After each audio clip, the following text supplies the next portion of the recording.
ఆ, నేను ఆల్రెడీ అలసిపోయి ఉన్నాను, కానీ మా ప్రొడ్యూసర్ ఇప్పుడే వచ్చారు. 11 అయిందండి, మీరు కొంచెం మాట్లాడి వెళ్దామని. సో అందరినీ పేరు పేరున చెప్పలేమేను. ఒక్కటి మాత్రం నిజం, నేను బన్నీని ఆర్యతో స్టార్ట్ నా జర్నీ, తను ఎలా ఎదుగుతున్నాడో చూస్తూ వచ్చాను. అంటే వ్యక్తిగా, ఒక ఆర్టిస్ట్గా తన జర్నీ అంతా నేను దగ్గర నుండి చూస్తున్నట్టే. బికాజ్ ఇప్పుడు మాట్లాడుతూనే స్పెషల్గా చెప్పాలంటే ఈ పుష్ప అనేది, ఈ పుష్ప 1 పుష్ప 2 కానీ ఈ సినిమా ఎట్లా వచ్చింది, ఇలా తయారైంది అంటే ఇది కేవలం తన మీద ప్రేమ మాత్రమే. మా ఇద్దరు బాండింగ్ అనేది ఎక్స్చేంజ్ ఆఫ్ ఎనర్జీ. తనతో మాట్లాడుతున్నప్పుడు, తన సీన్ చెప్తున్నప్పుడు నాకు ఇచ్చే ఎనర్జీ. ఎప్పుడైనా ఒక సీను రావాల్సిన పోరాటం చేస్తాడు. మీరందరూ ఒక ఫైట్ కోసమో లేదా సీక్వెన్స్ కోసమో కాదు, ఒక ఎక్స్ప్రెషన్ కోసం ఫైట్ చేస్తాడు తను. ఒక చిన్న ఎక్స్ప్రెషన్, ఒక ఐబాల్ లేపాలనో, ఒక లిప్ మూవ్ చేయాలనో, లేకపోతే వాయిస్లో ఏదో ఒక షివర్ రావాలనో, అంటే ఒక స్టార్ పర్ఫామ్ చేయడానికి పడే తపన అనేది ఒక డైరెక్టర్కి మామూలు ఎనర్జీ రాదు. డార్లింగ్, నువ్వు నమ్మకపో, కేవలం నేను ఈ సినిమా చేయడం నీ గురించి తప్ప ఇంకేం లేదు, నీ మీద ప్రేమ తప్ప ఇంకేం లేదు. ఈ కథ క్రియేట్ అవ్వడం వచ్చు, మాట్లాడడం వచ్చు. ఫ్రాంక్గా చెప్పాలంటే నీతో సినిమా చేస్తున్నప్పుడు నా దగ్గర కథ లేదు. నీకు వచ్చినప్పుడు ఊరికే జస్ట్ ఒక సీన్ 2 సీన్లు చెప్పాను, ఇట్లా ఉండొచ్చు క్యారెక్టర్ అంతే. కానీ నా దగ్గర కథ లేదు ఆ టైంకి.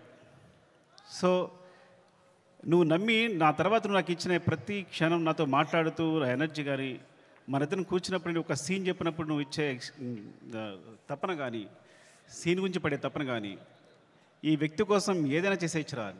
బికాజ్ సినిమానే మా ప్రపంచం. ఆ సినిమాలో ఈ సినిమాని ఒక స్థాయి తీసుకెళ్ళడానికి వ్యక్తి ప్రయత్నిస్తున్నాడు అంటే ప్రతి ఒక్కరికి ఒక ఎనర్జీ వస్తుంది. సెట్లో మొత్తం అందరికీ, శ్రీవల్లి చెప్పినట్టు, శ్రీలీల చెప్పినట్టు, లేకపోతే అందరూ నా టెక్నీషియన్స్ చెప్పినట్టు, నా అసిస్టెంట్ చెప్పినట్టు, ప్రతి ఒక్కరికి కూడా ఏదైనా ఇప్పుడు ఫర్ ఎగ్జాంపుల్ అంటే ఒక ప్లాట్ఫామ్ క్రియేట్ చేస్తాడు తను ఈ హైలో. అది మైత్రి మూవీ కేసు అయినా మేమందరైనా సరే ఈ ప్లాట్ఫామ్లో మమ్మల్ని కూర్చోబెడతాడు. ఆ హైట్లోనే మా అందరం చేయాల్సి వస్తుంది. ఈ హైట్లోనే అందరం, నేను కూడా అక్కడికి ఎక్కి వర్క్ చేయాలి. ఏ ఆర్టిస్ట్ అయినా, ప్రొడ్యూసర్స్ అయినా, టెక్నీషియన్స్ అయినా ఆ హైట్లోకి వెళ్ళి వర్క్ చేయాలి మేమందరం. సో తను ఒక ప్లాట్ఫామ్ అంత హైలో క్రియేట్ చేస్తాడు కాబట్టి మీరు చూసారు కదా, టీజర్లో ఉంటుంది, తను ఎక్కడ నిలబడతాడు చూసారా, అక్కడ మనందరినీ తీసుకెళ్తాడు. అక్కడ తీసుకెళ్ళి అందరిని కూర్చోబెడతాడు, అక్కడ వర్క్ చేస్తాడు. అలా వర్క్ చేయడం వల్ల వచ్చిన మూవీస్నే Pushpa 1 Pushpa 2. Love you darling, is pure my love towards you. ఇది కథ కాదు, సినిమా కాదు, రాయడం కాదు, ఇది నీ పట్ల ప్రేమ తప్ప ఇంకేమీ లేదు. Love you so much darling, love you. ఇంకాసేపు ఉంటే అండ్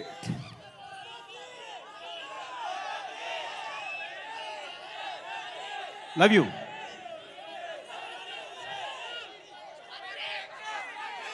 పుష్ప 3 నేను మీ హీరోని అఫ్కోర్స్ ఒక సంవత్సరం షూట్ ఆల్మోస్ట్ 2 years కష్టపెట్టాను. 2 years అంటే 3 years తీసేసుకున్నా. ఒక వ్యక్తి లైఫ్లో 3 సంవత్సరాలు తీస్తానంటే మీరు మీ హీరోని అడగండి, నేను నా ఫ్రెండ్ అడుగుతా తర్వాత నా కోసం మళ్ళీ ఇంకో 3 years ఇవ్వగలే అవకాశం ఉందా అని. Then I will do. Sorry darling, నీ ప్రైమ్ టైం అంతా లాగేసుకున్నాను ఈ రోజున. అండ్ సో అంటే ఇంకా తప్పదు, నేను అందరి గురించి మాట్లాడలేకపోతున్నాను ఇప్పుడు. అండ్ మై ప్రొడ్యూసర్స్, అంటే సినిమా అనేది ఇప్పుడు నేను టెండూల్కర్ ఫ్యాన్ని. టెండూల్కర్ ఫస్ట్ క్లాస్ మ్యాచ్ ఆడుతున్నప్పుడు ఎవరు జనాలు లేరు స్టేడియంలో. అదే T20 వన్ డే మ్యాచ్ ఆడుతున్నప్పుడు అందరూ ఉన్నారు. సో అలాంటి ప్లాట్ఫామ్ క్రియేట్ చేస్తారు మా producers. One day match, T20 match లాంటి ప్లాట్ఫామ్ క్రియేట్ చేస్తారు. సో దాంట్లో మేమందరం మంచి ప్లేయర్స్గా ఆడగలం. So thank you so much. Main Ravi గారు, నవీన్ గారు, అసలు మీ గ్రోత్ అనేది ఎంత బాగుందంటే, ఎంత అందంగా ఉంది అంటే నేను చాలా ఆనందపడుతుంటాను లోపల. Thank you so much sir. ఇంకొకసారి అవకాశం వచ్చిన మాట్లాడతాను, ఏమనుకోవద్దు. అండ్ చెర్రీ గారు, అసలు పుష్ప 1 పుష్ప 2 పార్ట్స్ అవడం కారణం చెర్రీ గారు. ఇది 2 parts వేసిన చెర్రీ గారు. సినిమా అయిన తర్వాత ఇన్ని రోజులు పట్టింది సినిమా, ఒకసారి చూడండి ఎంత లెంగ్త్ ఉంది అంటే 3 hours వచ్చిన లెంగ్త్ అంటే ఇది రిలీజ్ చేసేద్దామని అన్నారు. సో ఆ విధంగా పుష్ప 1 రిలీజ్ చేస్తాం, అందువల్ల పుష్ప 2 చేయాల్సి వచ్చింది. Thank you so much Cherry గారు. And Deepali, hate and love relationship రోజు మనం గొడవ పడతాం. అండ్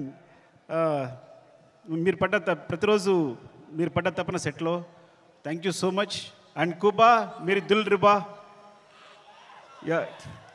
ఈ వ్యక్తి మామూలు వ్యక్తి కాదు. Is visual sir. అంటే తన విజన్ అనేది వేరే. నేను తను లేకుండా ఒక్క ఫ్రేమ్ కూడా ఊహించలేను. Thank you so much కుబా.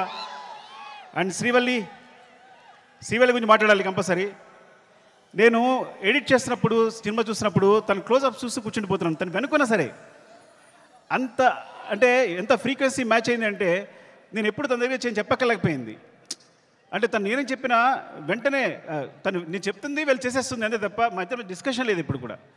అంత ఫ్రీక్వెన్సీ మ్యాచ్ ఉంది.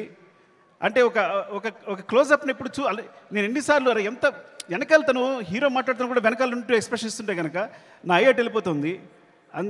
మొన్న గర్ల్ ఫ్రెండ్ టీజర్ చూశాను నేను, రాహుల్ చూపించాడు, అందులోని క్లోజప్సే. అరే నువ్వు భలే పట్టుకున్నావు ఈ పిల్లల్ని. ఎందుకంటే ఈ చాలా చాలా మంచి ఎక్స్ప్రెషన్స్ ఇవన్నీ కూడా. సో చాలా బాగుంది. గర్ల్ ఫ్రెండ్ టీజర్ చాలా బాగుంది. Thank you Srivalli. నేను ఇంకోసారి మాట్లాడతా సరిగా మాట్లాడిపోతే. Darling love you. Desh Prasad. నేను నా జర్నీ ఎలా ఉంటుందంటే ఎవరైనా నా జీవితంలో వచ్చారంటే అది సాగుతూనే ఉంటుంది. సో అంటే నేను ప్రేమించే వాళ్ళతోనే ప్రేమతోనే వర్క్ చేయగలను. Darling love you so much.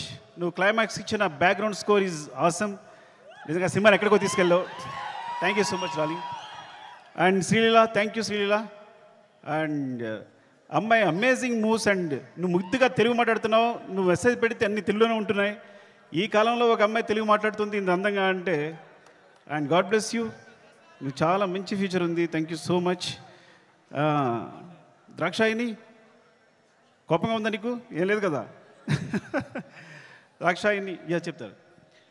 Thank you so much for being part of this movie. ఇంకా అందరూ సునీల్ గారు అందరికీ చెప్పాలి.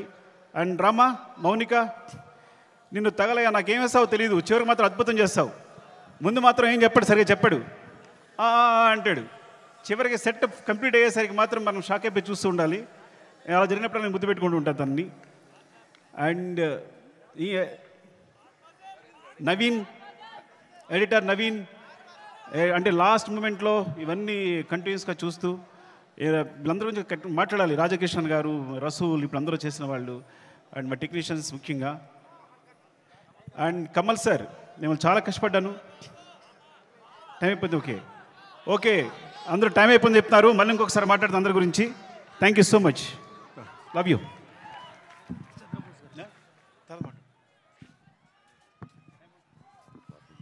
Sukumar garu, thank you so much. And we know ఎస్ కాలాతీతం అయిపోతుంది కాబట్టి మీ స్పీచ్ని కట్ షార్ట్ చేయాల్సి వచ్చింది. బట్ సక్సెస్ మీట్లో తప్పకుండా సుక్కు సార్ మాటలు ఇంకా చాలా విందాము. I think Rashmika is already emotional. Last day of shoot experience మళ్ళీ ఇక్కడ వచ్చేస్తుంది. అండ్ ఇక లేడీస్ అండ్ జెంటిల్మెన్, ఈ కుర్రాడు చైల్డ్ ఆర్టిస్ట్గా ఎంటర్ అయినప్పుడు ఎవరూ అనుకోలేదు ఇంత పెద్ద ప్రభంజనం సృష్టిస్తారు అని.